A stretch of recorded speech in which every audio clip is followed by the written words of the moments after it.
ನಾರಾಯಣಾಯ ಪರಿಪೂರ್ಣಗುಣಾರ್ಣವಾಯ ವಿಶ್ವೋದಯೋ ಸ್ಥಿತಿಲಯೋ ನೇತಿಪ್ರದಾಯ ಜ್ಞಾನಪ್ರದಾಯ ವಿಬುಧಾಸುರಸೌಖ್ಯದುಃಖಸತ್ಕಾರಣಾಯ ವಿತತಾಯ ನಮೋ ನಮಸ್ತೆ. ಶ್ರೀ ಗುರುಭ್ಯೋ ನಮಃ. ಪರೀಕ್ಷಿತ್ ರಾಜನು ಬ್ರಾಹ್ಮಣ ಬಾಲಕನ ಶಾಪ ಕಾರಣವಾಗಿ 7 ದಿನಗಳೊಳಗಾಗಿ ತಕ್ಷಕನಿಂದ ಮೃತ್ಯುವನ್ನು ನಿರೀಕ್ಷಿಸಿ ಅಷ್ಟು ಅಲ್ಪಕಾಲದಲ್ಲಿ ಸದ್ಗತಿದಾಯಕವಾದ ಭಗವತ್ ಕಥಾಶ್ರವಣ ಮಾಡಲಪೇಕ್ಷಿಸಿದ ಕಾಲಕ್ಕೆ ಸರಿಯಾಗಿ ಶ್ರೀ ಬಾದರಾಯಣ ಮಹರ್ಷಿ ಪುತ್ರರಾದ ಸುಖಮುನೀಂದ್ರರು ಆಗಮಿಸಿ ಸಕಲ ಮುನಿಜನ ಮಧ್ಯದಲ್ಲಿ ಆ ರಾಜೇಂದ್ರನಿಂದ ಪೂಜಿಸಲ್ಪಟ್ಟು ಮೋಕ್ಷಾರಾಧನ ರೂಪವಾದ ಶ್ರೀಮದ್ ಭಾಗವತ ಕಥಾ ನಿರೂಪಣೆಯನ್ನು ಪ್ರಾರಂಭಿಸಿ ಅಂದಿಗೆ 7 ದಿನಗಳಾಗಿದ್ದವು. ಬ್ರಾಹ್ಮಣ ಶಾಪದಂತೆ ಅಂದೇ ತಕ್ಷಕನು ಬಂದು ರಾಜನನ್ನು ಕಚ್ಚಿ ಆತನ ಮರಣಕ್ಕೆ ಸಾಕ್ಷಾತ್ಕಾರನಾಗಬೇಕು. ಇದು ಶ್ರೀ ಸುಖಮುನೀಂದ್ರರಿಗೂ ಬ್ರಹ್ಮಜ್ಞಾನಿಗಳಾದ ಇತರ ಎಲ್ಲ ಜನರಿಗೂ ಪರೀಕ್ಷಿತ್ ರಾಜನಿಗೂ ತಿಳಿದಿದ್ದ ವಿಷಯವೇ. ಆದರೂ ಪ್ರಾರಬ್ಧ ಕರ್ಮವಶವಾಗಿ ಆತನಿಗೆ ಸಂಭವಿಸಲಿದ್ದ ಆ ಮರಣವನ್ನು ಯಾರೂ ತಪ್ಪಿಸಲು ಸಾಧ್ಯವಾಗಲಿಲ್ಲ. ಆ ಸಂದರ್ಭದಲ್ಲಿ ಸುಖಾಚಾರ್ಯರು ತಾವು ಹೇಳುತ್ತಿದ್ದ ಭಾಗವತ ಸತ್ಕಥೆಯನ್ನು ಉಪಸಂಹರಿಸುತ್ತಾ ಹೀಗೆಂದು ಹೇಳತೊಡಗಿದರು. ಎಲೆ ಪರೀಕ್ಷಿತ್ ನರೇಂದ್ರ, ಈವರೆಗೆ ನೀನು ಕೇಳುತ್ತಾ ಬಂದ ಈ ಭಾಗವತ ಸಂಹಿತೆಯಲ್ಲಿ ಆಶ್ರಿತ ದುಃಖ ನಿವಾರಕನು ವಿಶ್ವಾತ್ಮಕನೂ ಆದ ಶ್ರೀಮನ್ನಾರಾಯಣನ ಅನಂತ ಕಲ್ಯಾಣ ಗುಣಗಳನ್ನು ಆತನ ಹಲವಾರು ಲೀಲಾವತಾರ ಚರಿತ್ರೆಗಳನ್ನು ವರ್ಣಿಸುವುದೇ ಪ್ರಧಾನ ಉದ್ದೇಶವು. ಯಾವ ಆ ಲೋಕೇಶ್ವರನ ಪ್ರಸಾದದಿಂದ ಸೃಷ್ಟಿಕರ್ತನಾದ ಚತುರ್ಮುಖ ಬ್ರಹ್ಮನು ಕ್ರೋಧದಿಂದ ಲೋಕಕ್ಷಯಕರ್ತನಾದ ರುದ್ರನು ಜನಿಸಿದರು, ಅಂತಹ ಜಗತ್ಕಾರಣನಾದ ಶ್ರೀಹರಿಯೇ ಲೋಕದ ಸಕಲ ಚೇತನರಿಗೂ ಮುಖ್ಯ ಧ್ಯೇಯನು ಎಂಬುದನ್ನು ತಿಳಿಸುವುದಕ್ಕಾಗಿಯೇ ಇದರಲ್ಲಿ ಆತನ ಗುಣ ವರ್ಣನೆಯ ವಿಶೇಷವಾಗಿದೆ.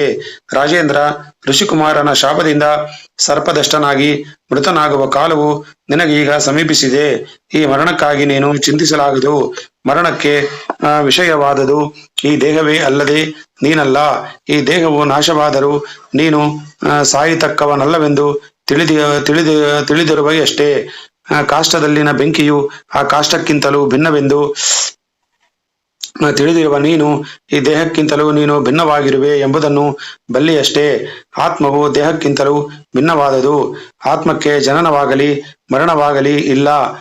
ದೇಹಗತನಾದ ಜೀವನು ದೇಹ ನಾಶವಾದ ಮೇಲೆ ಪರಿಶುದ್ಧಿ ಹೊಂದಿ ಪರಮಾತ್ಮನ ಸಾನ್ನಿಧ್ಯವನ್ನು ಹೊಂದುವನು. ಜೀವನಿಗೆ ಅವನ ಪ್ರಾರಬ್ಧ ಕರ್ಮಗಳಿಗೆ ಅನುಸಾರವಾಗಿ ಗುಣಮಯಗಳಾದ ದೇಹಗಳ ಸಂಬಂಧವನ್ನುಂಟು ಮಾಡುವುದು ಭಗವನ್ ಮಾಯಾಬದ್ಧವಾದ ಮನಸ್ಸೇ ಎಂದು ತಿಳಿ. ಜೀವನು ಸಂಸಾರ ಬಂಧನದಲ್ಲಿ ಸಿಕ್ಕು ತಪ್ಪಿಸುವುದು ಸಹ ಈ ಮನಸ್ಸು ಇಂದ್ರಿಯಗಳು ಇವುಗಳ ಮಾಯೆಗೆ ವಶನಾಗುವುದರಿಂದಲೇ. ಎಣ್ಣೆ ಬತ್ತಿ ಪಾತ್ರೆ ಇವಿಷ್ಟು ಕೂಡಿದಾಗ ಅಗ್ನಿ ಸಂಯೋಗವಾದರಲ್ಲವೇ ದೀಪವು ಹೊತ್ತಿ ಉರಿಯುವುದು. ಹಾಗೆಯೇ ಈ ಸಂಸಾರವು ಪ್ರಾರಬ್ಧ ಕರ್ಮ ವಶವಾಗಿ ದೊರೆತ ದೇಹ ಇಂದ್ರಿಯಾದಿಗಳು ಮನಸ್ಸು ಈ ಎಲ್ಲವೂ ಕೂಡಿರುವವರಿಗೆ ಬೆಳಗಿ ಉದ್ದೀಪಿಸುತ್ತಿರುವುದು. ಇವುಗಳಲ್ಲಿ ಮನಸ್ಸೆಂಬ ಪಾತ್ರೆಯಲ್ಲಿ ಕರ್ಮವೇ ತೈಲವಾಗಿ ದೇಹವೇ ಬತ್ತಿಯಾಗಿ ಅಭಿಮಾನವೆಂಬ ಅಗ್ನಿ ಸಂಯೋಗವಾಗಲು ಸಂಸಾರವೆಂಬ ದೀಪವು ಉರಿಯುತ್ತಿರುವುದು. ಜೀವನಿಗೆ ಸತ್ವಾದಿ ಗುಣಗಳ ಸಂಯೋಗದಿಂದ ಜನನ ಮರಣಗಳು ಪ್ರಾಪ್ತವಾಗಬೇಕಲ್ಲದೆ ಆತ್ಮನಿಗೆ ಸ್ವತಃ ಸಿದ್ಧವಾಗಿ ಜನನವೂ ಇಲ್ಲ ಮರಣವೂ ಇಲ್ಲ. ಈ ದೇಹದೊಡನೆ ಆತ್ಮನಿಗೆ ಮರಣವೂ ಇಲ್ಲ ಜನನವೂ ಇಲ್ಲ. ಆತ್ಮವು ವ್ಯಕ್ತವಾದ ಈ ಶರೀರಕ್ಕಿಂತಲೂ ಅವ್ಯಕ್ತವಾದ ಮೂಲ ಪ್ರಕೃತಿಗಿಂತಲೂ ಭಿನ್ನವಾಗಿ ಸ್ವಯಂ ಪ್ರಕಾಶವುಳ್ಳದಾಗಿರುವುದು. ಈ ಶಾಸ್ತ್ರಜನ್ಯ ಜ್ಞಾನದಿಂದಲೂ ವಿಮರ್ಶಾ ಪೂರ್ವಕರಾದ ಬುದ್ಧಿಯಿಂದಲೂ ಭಗವದ್ಧ್ಯಾನದಿಂದಲೂ ನೀನು ದೃಢ ಮನಸ್ಕನಾಗಿ ಭಗವಂತನಲ್ಲಿ ನೆಟ್ಟ ಮನಸ್ಸುಳ್ಳವನಾಗಿದ್ದರೆ ತಕ್ಷಕನು ಬಂದು ನಿನ್ನನ್ನು ದಂಶನ ಮಾಡಿದರೂ ಮೃತ್ಯುವಿಗೂ ಮೃತ್ಯುವಾದ ಭಗವಂತನ ಪರಮಾನುಗ್ರಹದಿಂದ ನಿನಗೆ ಯಾವ ಬಾಧೆಯೂ ಉಂಟಾಗಲಾರದು. ಧೈರ್ಯವಾಗಿರು ಎಂದು ಉಪದೇಶಿಸಿದರು. ಆಗ ಪರೀಕ್ಷಿತ್ ರಾಜನು ಎದ್ದು ಆ ಶುಕಮುನೀಶ್ವರನ ಪಾದಗಳಿಗೆ ದೀರ್ಘದಂಡ ನಮಸ್ಕಾರ ಮಾಡಿ ಕೈ ಮುಗಿದು ನಿಂತು, ಓ ಮುನೀಂದ್ರ, ಶಾಪದ್ರಷ್ಟನಾದ ನಾನು ಮುಂದೇನು ಗತಿ ಎಂದು ಚಿಂತಿಸುತ್ತಿದ್ದ ವೇಳೆಗೆ ಸರಿಯಾಗಿ ಆಪದ್ಬಂಧವರಾಗಿ ದಯಮಾಡಿಸಿ ಆದ್ಯಂತರಹಿತನು ಸಕಲ ಕಲ್ಯಾಣ ಗುಣಪೂರ್ಣನು ದೋಷ ದೂರನೂ ಆದ ಶ್ರೀಮನ್ ನಾರಾಯಣನ ಅನಂತ ಗುಣ ಮಹಿಮೆಗಳನ್ನು ಅಂತಹ ಭಗವತ್ ಪ್ರಾಪ್ತಿಗೆ ಉಪಾಯಗಳನ್ನು ತಿಳಿಸುತ್ತಿದ್ದ. ಇದರಿಂದ ನಾನು ಪರಮಧನ್ಯನಾದೆನು. ಅವ್ಯಾಜ ಕೃಪಾಮೂರ್ತಿಗಳಾದ ತಮ್ಮ ಪಾದಗಳಿಗೆ ಹೀಗೆ ಅನುಗ್ರಹಿತನಾದ ನಾನು ಪೂರ್ವಕವಾದ ಅನಂತ ಪ್ರಣಾಮಗಳನ್ನು ಸಲ್ಲಿಸುತ್ತೇನೆ. ಸಂಸಾರ ಸರದಿಯು ಅನಂತ ಕೋಟಿಗಳಲ್ಲಿ ಸಿಕ್ಕು ಸಂಕಟ ಪಡುವ ನನ್ನಂತಹ ಅರ್ಥರಾದ ಪ್ರಾಣಿಗಳ ವಿಷಯದಲ್ಲಿ ಭಗವತ್ ಪರಾಯಣನು ಲೋಕೋಪಕಾರ ನಿರತರು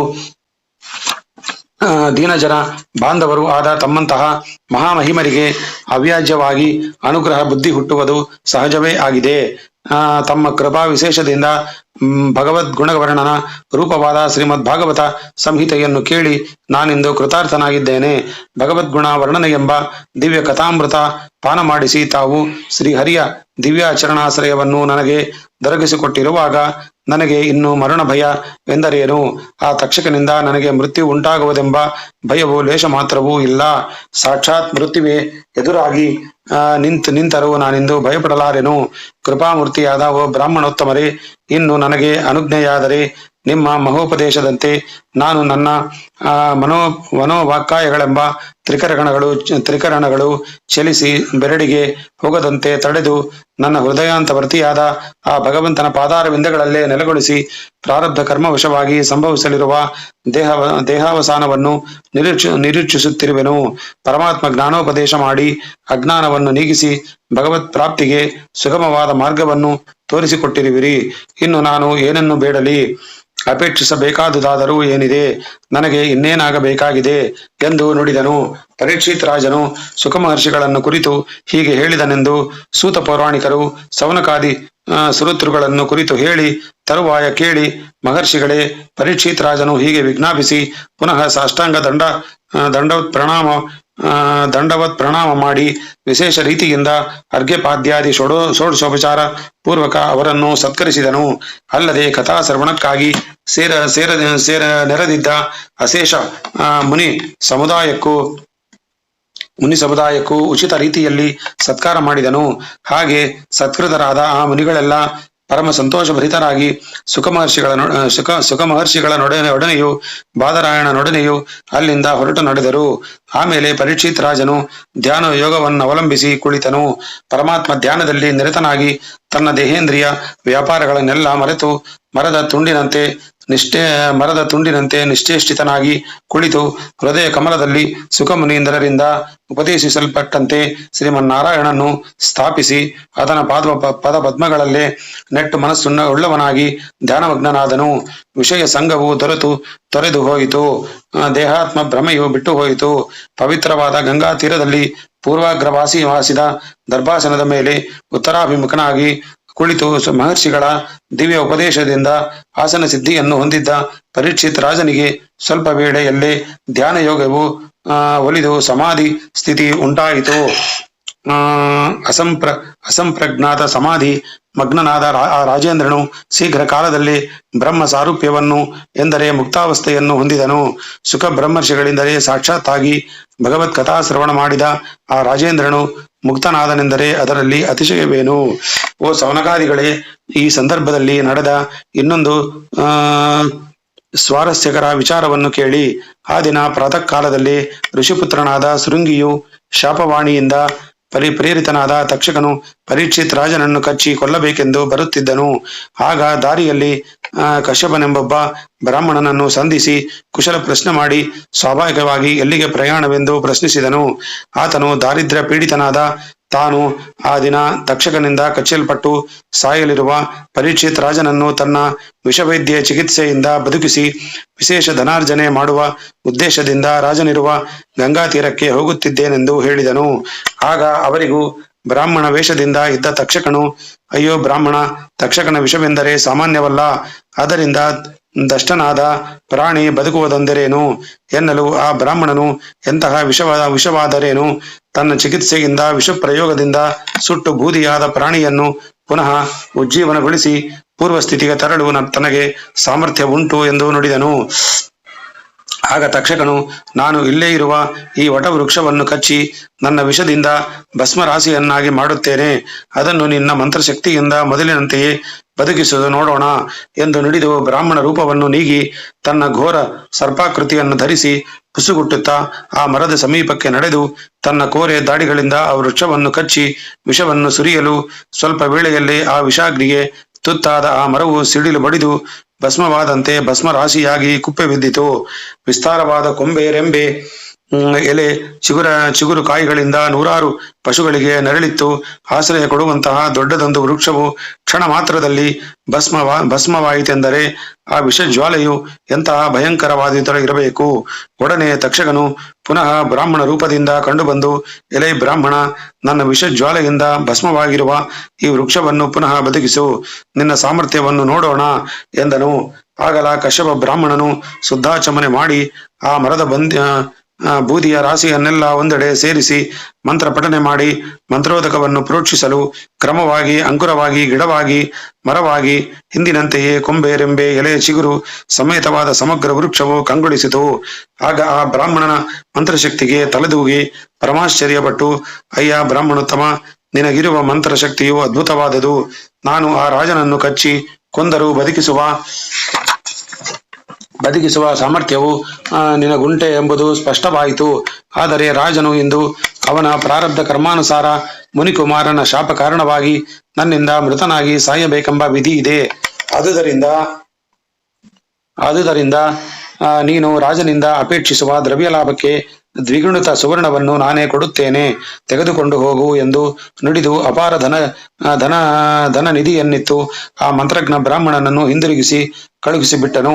ಇದಾದ ಮೇಲೆ ತಕ್ಷಕನು ಪುನಃ ಬ್ರಾಹ್ಮಣ ವೇಷದಿಂದ ಪರೀಕ್ಷಿತ್ ರಾಜನಿದ್ದ ಸ್ಥಳಕ್ಕೆ ಬಂದು ರಾಜನ ಸಮೀಪವನ್ನು ಸೇರಿ ಒಡನೆ ಭಯಂಕರ ಸರ್ಪರೂಪವನ್ನು ಧರಿಸಿ ಆತನ ಆ ಕೋಮಲಾಂಗವನ್ನು ಕಚ್ಚಿಬಿಟ್ಟನು. ಆದರೇನು, ತಕ್ಷಕನು ರಾಜನನ್ನು ಸಮೀಪಿಸುವುದಕ್ಕೆ ಮುಂಚೆಯೇ ಆತನು ಸಮಾಧಿಯಿಂದ ದೇಹತ್ಯಾಗ ಮಾಡಿ ಮುಕ್ತಾವಸ್ಥೆಗೆ ಸಂದಿದ್ದನು.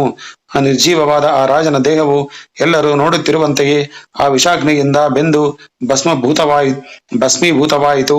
ಧರ್ಮಾತ್ಮನಾದ ರಾಜನ ಮರಣ ವಾರ್ತೆಯು ಎಲ್ಲೆಲ್ಲೂ ಪ್ರಸಾರವಾಗಿ ಹಾಹಾಕಾರವು ನಾನಾ ದಿಕ್ಕುಗಳಿಂದಲೂ ಕೇಳಿ ಬಂದಿತು. ಆ ರಾಜವರೇಣ್ಯನಿಗೆ ಪ್ರಾಪ್ತವಾದ ಯೋಗಸಿದ್ಧಿಗಾಗಿ ದೇವತೆಗಳು, ಗಂಧರ್ವರು, ಸಿದ್ಧರು, ಮನುಷ್ಯರು ಪರಮಾಶ್ಚರ್ಯ ಭರಿತರಾಗಿ ಎಲ್ಲರೂ ಜಯ ಜಯ ಎಂದು ಹೊಗಳಿದರು. ದೇವದುಂದುಬಿಗಳಾದವು, ಪುಷ್ಪವೃಷ್ಟಿಯಾಯಿತು. ಗಂಧರ್ವರು ಗಾಯನ ಮಾಡಿ ಆತನ ಯಶೋ ಮಹಿಮೆಗಳನ್ನು ಹೊಗಳಿದರು.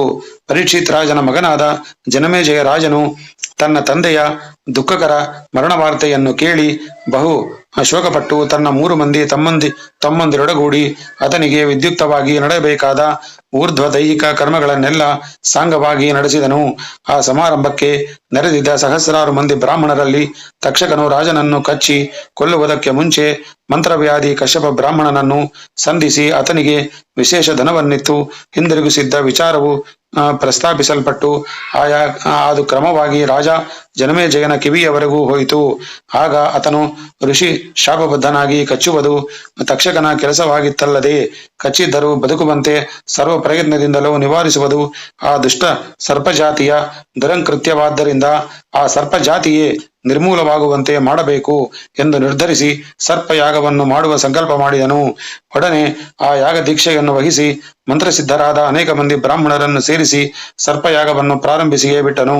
ಬ್ರಾಹ್ಮಣರು ಮಂತ್ರಪೂರ್ವಕವಾಗಿ ಆಹ್ವಾನಿಸಿ ಸ್ವಾಹ ಎಂದೊಡನೆಗೆ ಸರ್ಪಗಳು ಆ ಮಂತ್ರಶಕ್ತಿಯಿಂದ ಆಕರ್ಷಿಸಲ್ಪಟ್ಟು ಹರಿದು ಬಂದು ಅಗ್ನಿಕೊಂಡದಲ್ಲಿ ಬಿದ್ದು ದಗ್ಧವಾಗತೊಡಗಿದವು. ದಿಕ್ಕು ವಿದಿಕ್ಕುಗಳಿಂದಲೂ ದೇಶಾಂತರಗಳಿಂದಲೂ ಬಹುಜಾತಿಯ ನೂರಾರು ಸಹಸ್ರಾರು ಸರ್ಪಗಳು ಬಂದು ಹೋಮಕೊಂಡಲದಲ್ಲಿ ಬೆಂದು ಹೋದವು.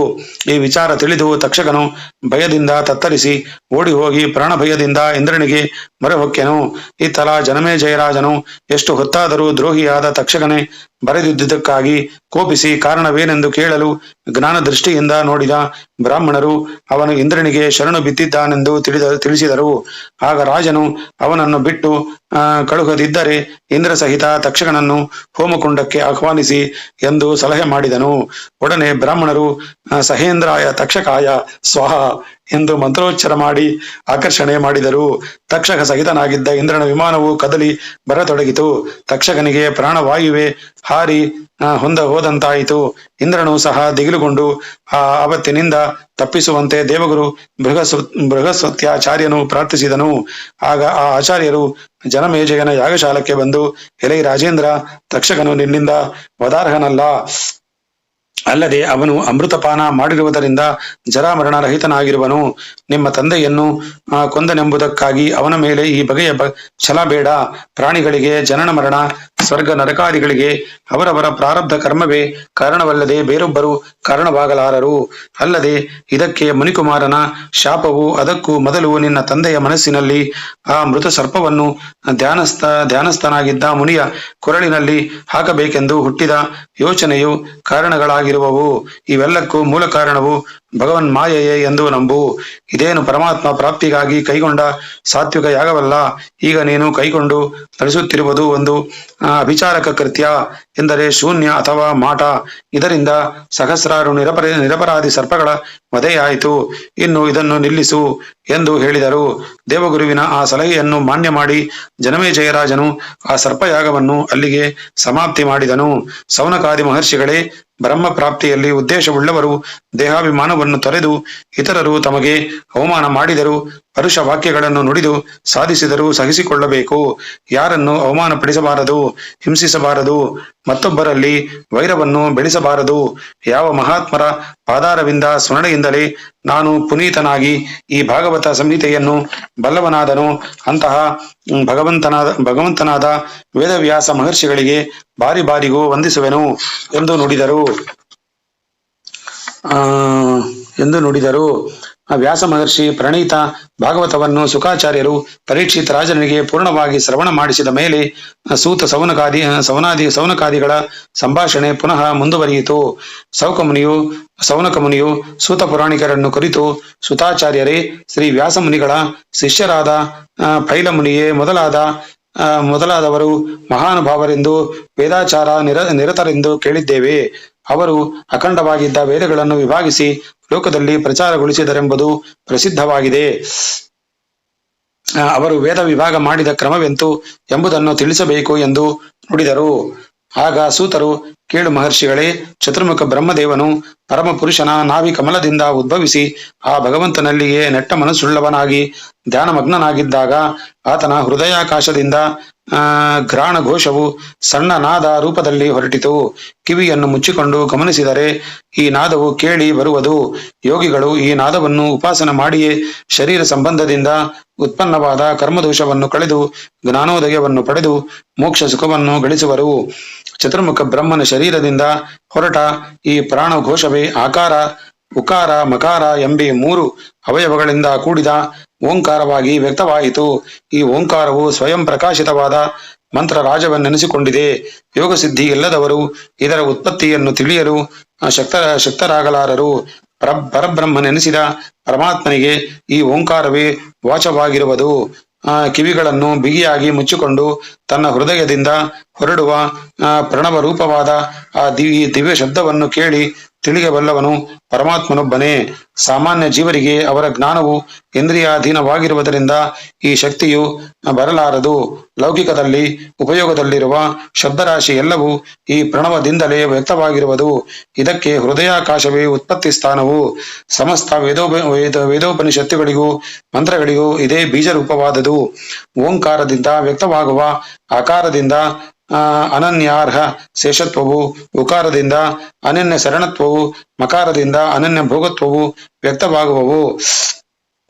ಅಲ್ಲದೆ ಭಗವಂತನಿಗೆ ಪ್ರಾಪ್ತ್ಯತ್ವ, ಪ್ರಾಪಕತ್ವ ಮೊದಲಾದ ಗುಣಗಳನ್ನು ಪ್ರತಿಪಾದಿಸುವ ನಾರಾಯಣಾದಿ ನಾಮಗಳ ಅರ್ಥವು ಇದರಿಂದಲೇ ಪ್ರಕಾಶಿತವಾಗುವುದು. ಈ ಪ್ರಣವದಿಂದಲೇ ಹರಸ್ತ್ವ, ದೀರ್ಘ ಮೊದಲಾದ ಲಕ್ಷಣಗಳಿಂದ ಕೂಡಿದ ಅಂತಸ್ಥ, ಊಷ್ಮ, ಸ್ವರ, ಸ್ಪರ್ಶಗಳೆಂಬ ಭೇದಗಳಿಂದ ಕಂಡುಬರುವ ವರ್ಣ ಸಮುದಾಯವನ್ನು ಚತುರ್ಮುಖ ಶರೀರಯಾದ ಭಗವಂತನೇ ಸೃಷ್ಟಿಸಿದನು. ಆಮೇಲೆ ಆ ವರ್ಣ ಸಮುದಾಯದಿಂದಲೇ ಯಜ್ಞಾದಿ ಕರ್ಮಗಳನ್ನು ಪ್ರತಿಪಾದಿಸುವ ಉದ್ದೇಶದಿಂದ ಬ್ರಹ್ಮದೇವನು ವ್ಯಾಕೃತಿ ಮಂತ್ರಗಳೊಡನೆಯೂ ಪ್ರಣವ ಮಂತ್ರದೊಡನೆಯೂ 4 ವೇದಗಳನ್ನು ತನ್ನ 4 ಮುಖಗಳಿಂದ ಉಚ್ಚರಿಸಿದನು. ತರುವಾಯ ಆ ವೇದಗಳು ಮರೀಚಿಗೆ ಮೊದಲಾದ ಬ್ರಹ್ಮರ್ಷಿಗಳಿಗೆ ಉಪದೇಶಿಸಲ್ಪಟ್ಟವು. ಅವನು ಅವುಗಳನ್ನು ಕಶ್ಯಪರೇ ಮೊದಲಾದ ತಮ್ಮ ಮಕ್ಕಳಿಗೆ ಉಪದೇಶಿಸಿದರು. ವೇದಗಳು ಕ್ರಮವಾಗಿ ಶಿಷ್ಯ ಪರಂಪರೆಯಿಂದ ಹೀಗೆಯೇ ಪ್ರಚಾರಕ್ಕೆ ಬಂದವು. ಪ್ರತಿ ಚತುರ್ಯುಗದಲ್ಲೂ ವೇದಗಳು ಪ್ರಚಾರಕ್ಕೆ ಬಂದದು ಹೀಗೆಯೇ. ಪ್ರತಿ ದ್ವಾಪರ ಯುಗಕ್ಕೂ ಮೊದಲು ಸಂಧಿಕಾಲದಲ್ಲಿ ಜನಗಳ ಆಯುಸ್ಸು, ಬುದ್ಧಿಯು, ಬಲವು ಯುಗಧರ್ಮವನ್ನು ಅನುಸರಿಸಿ ಕ್ಷೀಣಿಸುತ್ತಾ ಬರುವುದರಿಂದ ಈ ಅಖಂಡ ವೇದವನ್ನು ಮಹರ್ಷಿಗಳು ತಮ್ಮ ಹೃದಯಾಂತರ್ಯಾಮಿಯಾದ ಭಗವಂತನ ಪ್ರೇರಣಾನುಸಾರ ವಿಭಾಗಿಸಿ ಇಡುವರು. ಈ ವೈವಸ್ವತ ಮನ್ವಂತರದಲ್ಲಿ ಈ 28ನೇ ದ್ವಾಪರ ಯುಗಕ್ಕೆ ಮೊದಲು ಸಂಧಿಕಾಲದಲ್ಲಿ ಬ್ರಹ್ಮರುದ್ರಾದಿ ದೇವತೆಗಳು ಧರ್ಮ ರಕ್ಷಣಾರ್ಥಕ್ಕಾಗಿ ಅವತರಿಸಬೇಕೆಂಬ ಪ್ರಾರ್ಥಿಸಲು ಪರಮಾತ್ಮನೇ ಶ್ರೀಕೃಷ್ಣ ದ್ವೈಪಾಯನ ರೂಪದಿಂದ ಪರಾಶರ ಮುನೀಶ್ವರನ ನಿಮಿತ್ತವಾಗಿ ಸತ್ಯವತಿ ದೇವಿಯಲ್ಲಿ ಅವತರಿಸಿದನು. ಈ ವ್ಯಾಸ ಮುನೀಶ್ವರನು ಒಂದೇ ಜ್ಞಾನ ರಾಶಿಯಾಗಿದ್ದ ವೇದವನ್ನು ಕುಶಲನಾದ ಮಾಲಾಕಾರನು ಒಂದೇ ರಾಶಿಯಾಗಿರುವ ನವರತ್ನಗಳನ್ನು ಬೇರೆ ಬೇರೆ ಜಾತಿಯ ರತ್ನಗಳನ್ನಾಗಿ ವಿಂಗಡಿಸಿ ಮಾಲೆಗಳನ್ನಾಗಿ ಮಾಡುವಂತೆ ಋಗ್ವೇದ, ಯಜುರ್ವೇದ, ಸಾಮವೇದ, ಅಥರ್ವಣ ವೇದಗಳೆಂಬ 4 ಸಂಹಿತೆಗಳನ್ನಾಗಿ ವಿಂಗಡಿಸಿದನು. ಮತ್ತು ಅವುಗಳಲ್ಲಿ ಋಗ್ವೇದವನ್ನು ತಮ್ಮ ಶಿಷ್ಯನಾದ ಫೈಲನಿಗೂ, ಯಜುಸ್ ಸಂಹಿತೆಯನ್ನು ವೈಶಂಪಾಯನಿಗೂ, ಸಾಮವೇದ ಸಂಹಿತೆಯನ್ನು ಜೈಮನಿಗೂ, ಅಥರ್ವ ಅಂಗಿರಸವೆಂಬ ಸಂಹಿತೆಯನ್ನು ಸುಮಂತನೆಂಬ ವನಿಗೂ ಉಪದೇಶಿಸಿದನು. ತಮ್ಮ ಗುರುವಿನಿಂದ ಋಕ್ ಸಂಹಿತೆಯನ್ನು ಕಲಿತ ಪೈಲನು ಅದನ್ನು 2ಆಗಿ ವಿಭಾಗಿಸಿ ಇಂದ್ರಪ್ರಮತಿ ಮತ್ತು ಭಾಷ್ಯಲ ಎಂಬ ತನ್ನ 2 ಶಿಷ್ಯರಿಗೆ ಉಪದೇಶಿಸಿದನು. ಅವರಲ್ಲಿ ಭಾಷ್ಯಲನೆಂಬುವನು ತಾನು ಕಲಿತಿರುವುದನ್ನು ಪುನಃ 4 ಭಾಗವಾಗಿ ವಿಭಾಗಿಸಿ ಬೋಧ್ಯ, ಯಜ್ಞವಲ್ಕ್ಯ, ಪರಾಶರ, ಅಗ್ನಿಮಿತ್ರ ಎಂಬ 4 ಮಂದಿ ಋಷಿಗಳಿಗೆ ಬೋಧಿಸಿದನು. ಇಂದ್ರಪ್ರಮತಿಯು ತನಗೆ ಬೋಧಿಸಲ್ಪಟ್ಟ ಸಂಹಿತೆಯನ್ನು ತನ್ನ ಮಗನಾದ ಮಂಡುಕಿಯ ಋಷಿಗೆ ಉಪದೇಶ ಮಾಡಿದನು. ಈ ಮಂಡುಕೇಯನು ಅದನ್ನು ತನ್ನ ಶಿಷ್ಯನಾದ ವೇದಮಿತ್ರನಿಗೆ ಉಪದೇಶಿಸಿದನು. ವೇದಮಿತ್ರನು ಅದನ್ನು ತನ್ನ ಶಿಷ್ಯರಾದ ಸೌಭರಿ ಮೊದಲಾದವರಿಗೆ ಹೇಳಿಕೊಟ್ಟನು. ಮಂಡುಕಿಯನ ಪುತ್ರನಾದ ಶಾಕಲ್ಯನೆಂಬುವನು ತನ್ನ ತಂದೆಯಿಂದ ಕಲಿತಿದ್ದ ಸಂಹಿತಾ ಭಾಗವನ್ನು 5 ಭಾಗವಾಗಿ ವಿಂಗಡಿಸಿ ವಾತ್ಸ್ಯ, ಮದ್ಗಲ, ಶಾಲೀಯ, ಗೌಕಲ್ಯ ಮತ್ತು ಶಿಶಿರ ಎಂಬ ತನ್ನ 5 ಶಿಷ್ಯರಿಗೆ ಕಲಿಸಿದನು. ಈ ಶಾಕಲ್ಯನ ಶಿಷ್ಯನಾದ ಚಾತುಕರ್ಣನೆಂಬ ಮತ್ತೊಬ್ಬನು ತಾನು ಕಲಿತ ಸಂಹಿತೆಯನ್ನು ನಿರುಕ್ತವೆಂಬ ವೈದಿಕ ಪದ ವ್ಯಾಖ್ಯಾನದೊಂದಿಗೆ 4 ಭಾಗವಾಗಿ ವಿಭಾಗಿಸಿ ತನ್ನ ಶಿಷ್ಯರಾದ ಬಾಲಕ, ಪೈಂಜ, ವೈತಾಳ ಮತ್ತು ವಿರಜ ಎಂಬುವನಿಗೆ ಬೋಧಿಸಿದನು. ಭಾಷ್ಕಲ ಪುತ್ರನಾದ ಭಾಷ್ಕಲಿ ಎಂಬುವನು ಈ ಹಿಂದೆ ಹೇಳಿದ ಎಲ್ಲ ಶಾಖೆಗಳಿಂದಲೂ ಸಂಗ್ರಹಿಸಿ ವಾಲಕಿಲ್ಯ ಎಂಬ ಒಂದು ಪ್ರತ್ಯೇಕ ಶಾಖೆಯನ್ನು ರಚಿಸಿ ಅದನ್ನು ತನ್ನ 3 ಮಂದಿ ಶಿಷ್ಯರಾದ ಪೈಲಾಯಿನಿ, ಗಾರ್ಗಿ, ಕಾಸಾರವೆಂಬುವರಿಗೆ ಬೋಧಿಸಿದನು. ಸೌನಕಾದಿಗಳೇ, ಇವೆಲ್ಲವೂ ಬೃಹಚ್ಚ ಸಂಹಿತೆಗಳೆಂದು ಪ್ರಸಿದ್ಧವಾಗಿ ಈ ಹಿಂದೆ ಹೇಳಿದ ಮಹರ್ಷಿಗಳಿಂದ ಪ್ರಚಾರಕ್ಕೆ ಬಂದಿವೆ. ಋಕ್ ಸಂಹಿತೆಯೇ ಈ ಛಂದೋ ವಿಭಾಗಗಳನ್ನು ಶ್ರವಣ ಮಾಡಿದ ಮಾತ್ರದಿಂದಲೇ ಜನರು ಪಾಪಮುಕ್ತರಾಗುವರು ಎಂದು ತಿಳಿಸಿದರು. ಯಜುರ್ವೇದದ ಉಪದೇಶ ಹೊಂದಿದ ವೈಶಂಪಾಯನ ಋಷಿಗೆ ಚರಕ ಮತ್ತು ಅಧ್ವರ್ಯ ಎಂಬ 2 ಬಗೆಯ ಶಿಷ್ಯವರ್ಗರಿದ್ದವರು. ಇವರಲ್ಲಿ ಅಧ್ವರ್ಯ ಶಾಖೆಯನ್ನು ಅಧ್ಯಯನ ಮಾಡಿದವರನ್ನು ಅಧ್ವರ್ಯಗಳೆಂದು, ಬ್ರಹ್ಮಹತ್ಯಾದಿ ಪಾತಕಗಳನ್ನು ನೀಗಿಸತಕ್ಕುದಾಗಿ ತಮ್ಮ ಗುರುಗಳಿಂದ ಆಚರಿಸಲ್ಪಟ್ಟ ವ್ರತವನ್ನು ಹಿಡಿದು ಆಚರಿಸಿದವನು ಚರಕನೆಂದು ಕರೆವ ರೂಢಿ ಬಂದಿತು. ಹೀಗೆಯೇ ಕೆಲವು ಕಾಲ ಅಧ್ಯಯನ ನಡೆದ ಮೇಲೆ ವೈಶಂಪಾಯನ ಶಿಷ್ಯರಲ್ಲಿ ಯಜ್ಞವಲ್ಕ್ಯನೆಂಬುವನು ಒಮ್ಮೆ ತಮ್ಮ ಗುರುವನ್ನು ಕುರಿತು, ಸ್ವಾಮಿ, ಸರ್ವ ಸುಲಭವಾದ ಈ ತಪಸ್ಸಿನಿಂದ ಎಂತಹ ಸಿದ್ಧಿಯಾಯಿತು, ನಾನು ಇದಕ್ಕಿಂತಲೂ ದುಷ್ಕರವಾದ ವ್ರತವನ್ನು ಹಿಡಿಯುವೆನು ಎಂದು ನುಡಿದನು. ಬ್ರಾಹ್ಮಣರನ್ನು ಅವಮಾನಿಸುವಂತಹ ಈ ಗರ್ವದ ಮಾತು ಗುರುವಿಗೆ ಸಹನೆಯಾಗಲಿಲ್ಲ. ಆಗ ಆತನು ಕೋಪಗೊಂಡು, ಎಲೆ ಯಜ್ಞವಲ್ಕ, ನೀನಿಲ್ಲಿ ಅಧ್ಯಯನ ಮಾಡಿದ್ದು ಸಾಕು. ಇವರಿಗೆ ನನ್ನಿಂದ ಅಧ್ಯಯನ ಮಾಡಿದ ವೇದ ಶಾಖೆಗಳನ್ನು ಇಲ್ಲಿಯೇ ಬಿಟ್ಟು ನೀನು ಹೊರಟು ಹೋಗು ಎಂದನು. ದೇವರಾತನ ಮಗನಾದ ಆ ಯಜ್ಞವಲ್ಕ್ಯವನ್ನು ಮಹಾ ತೇಜಸ್ವಿಯು ಗುರು ಹಾಗೆ ಹೇಳಿದ ಮೇಲೆ ಇನ್ನು ಅಲ್ಲಿ ಇರತಕ್ಕದ್ದು ಯುಕ್ತವಲ್ಲವೆಂದು ಗುರುಶಾಪಕ್ಕೀಡಾದ ಆ ವೇದ ಶಾಖೆಯನ್ನು ಉಳಿಸಿಕೊಳ್ಳುವುದು ಹಿತಕರವಲ್ಲವೆಂದು ತಾನು ಅವರಿಗೆ ಗ್ರಹಿಸಿದ್ದ ಯಜುರ್ಶಾಖ್ಯ ಭಾಗವನ್ನೆಲ್ಲ ಅಲ್ಲಿಯೇ ಬಾಯಿಂದ ಕಕ್ಕಿ ಹೊರಟು ನಡೆದನು. ಆಗ ಅಲ್ಲಿದ್ದ ಕೆಲ ಮಂದಿ ಋಷಿಗಳು ಅವುಗಳನ್ನು ಗ್ರಹಿಸಲಿಚ್ಛಿಸಿ ಅದರ ಬ್ರಾಹ್ಮಣರಾದ ತಾವು ಬೇರೊಬ್ಬರ ಬಾಯಿಯಿಂದ ಹೊರಬಿದ್ದುದನ್ನು ಗ್ರಹಿಸುವುದು ಉಚಿತವಲ್ಲವೆಂದು ತಿತ್ತಿರಿ ಎಂಬ ಪಕ್ಷಿಗಳ ರೂಪವನ್ನು ಧರಿಸಿ ಆ ವೇದ ಭಾಗವನ್ನು ನುಂಗಿದರು. ಇದರಿಂದಲೇ ಯಜುಶಾಖೆಗಳಿಗೆ ತೈತ್ತಿರೀಯವೆಂದು ಹೆಸರು ಬಂದಿತು. ಇತ್ತ ಗುರು ಸನ್ನಿಧಿಯಿಂದ ಹೊರಬಿದ್ದ ಯಾಜ್ಞವಲ್ಕನಿಗೆ ಬಹುದಿನಗಳಿಂದ ತಾನು ಅಭ್ಯಸಿಸಿದ್ದ ಛಂದಸ್ಸುಗಳು ತನಗೆ ದಕ್ಕದೆ ಹೋದುದನ್ನು ಕುರಿತು ವಿಶೇಷ ಪರಿತಾಪ ಉಂಟಾಯಿತು. ಆದರೂ ಹತಾಶನಾಗದೆ ಸಕಲ ವೇದಗರ್ಭನಾದ ಸೂರ್ಯನಾರಾಯಣನನ್ನು ಆರಾಧಿಸಿ ಅವುಗಳನ್ನು ಪಡೆಯುವ ನಿರ್ಧಾರ ಮಾಡಿದನು. ಆ ಧೀರನು ಸೂರ್ಯಮಂಡಲ ಮಧ್ಯವರ್ತಿಯಾದ ಶ್ರೀಮನ್ನಾರಾಯಣನ ಕುರಿತು ಏಕನಿಷ್ಠೆಯಿಂದ, ಓ ಭಗವಂತ ಸೂರ್ಯನಾರಾಯಣ, ನಿನಗೆ ಅನಂತ ನಮಸ್ಕಾರಗಳು. ಚತುರ್ಮುಖ ಬ್ರಹ್ಮನಿಂದ ಪ್ರಾರಂಭಿಸಿ ತೃಣಜೀವ ಪರ್ಯಂತವಾಗಿರುವ ಎಲ್ಲ ಭೂತಕೋಟಿಯಲ್ಲೂ ಜರಾಯುಜ, ಸ್ವೇದಜ, ಅಂಡಜ, ಉದ್ವಿಜಗಳೆಂಬ 4 ವಿಭಾಗದ ಸೃಷ್ಟಿಯಲ್ಲಿ ಆತ್ಮಸ್ವರೂಪದಿಂದ ಒಳಗೂ ಕಾಲರೂಪದಿಂದ ಹೊರಗೂ ವ್ಯಾಪಿಸಿರತಕ್ಕ ಮಹಾಪ್ರಭುವು ನೀನೇ ಆಗಿದ್ದರೂ ಆಯಾ ಪ್ರಾಣಿಗಳ ಸಂಬಂಧವಾದ ಯಾವ ದೋಷಕ್ಕೂ ಈಡಾಗದೆ ಆಕಾಶದಂತೆ ನಿರ್ಲಿಪ್ತನಾಗಿರುವೆ. ಮತ್ತು ಕ್ಷಣ, ಲವ, ನಿಮಿಷ, ದಿನ, ಮಾಸ, ಸಂವತ್ಸರಾದಿ ಕಾಲ ವಿಭಾಗದಿಂದ ನೆಲದ ನೀರನ್ನು ನಿನ್ನ ಕಿರಣಗಳಿಂದ ಹೀರುತ್ತಾ ಅದನ್ನು ಪುನಃ ಹೊರಕ್ಕೆ ವೃಷ್ಟಿ ರೂಪದಿಂದ ಒದಗಿಸುತ್ತಾ ಹೀಗೆ ಲೋಕ ವ್ಯಾಪಾರವನ್ನು ನಿರ್ವಹಿಸುತ್ತಿರುವ ನಿನಗೆ ನಮಸ್ಕಾರಗಳು.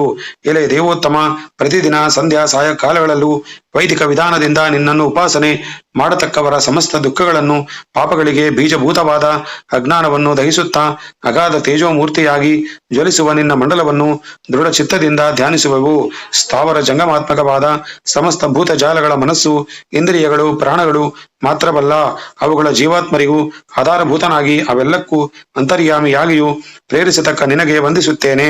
ದೇವ, ನೀನು ಈ ಲೋಕದಲ್ಲಿ ಅತಿ ಭಯಂಕರವಾದ ಅಂಧಕಾರವೆಂಬ ಅಜಗರದಿಂದ ಹಿಡಿಯಲ್ಪಟ್ಟು ಪ್ರಜ್ಞಾಶೂನ್ಯವಾಗಿ ಮೃತಪ್ರಾಯವಾದ ಪ್ರಾಣಿಕೋಟಿಯನ್ನು ನಿನ್ನ ಅಸಾಧಾರಣವಾದ ಕೃಪಾ ದೃಷ್ಟಿಯಿಂದ ಎಚ್ಚರಗೊಳಿಸಿ ಪ್ರತಿದಿನವೂ ತ್ರಿಸಂಧ್ಯಾ ಕಾಲಗಳಲ್ಲೂ ನಿನ್ನನ್ನು ಆರಾಧಿಸಲು ಉಪಯುಕ್ತವಾದ ಚಿತ್ತ ಸಮಾಧಾನವನ್ನು ಅವರಿಗೆ ಉಂಟು ಮಾಡುವೆ.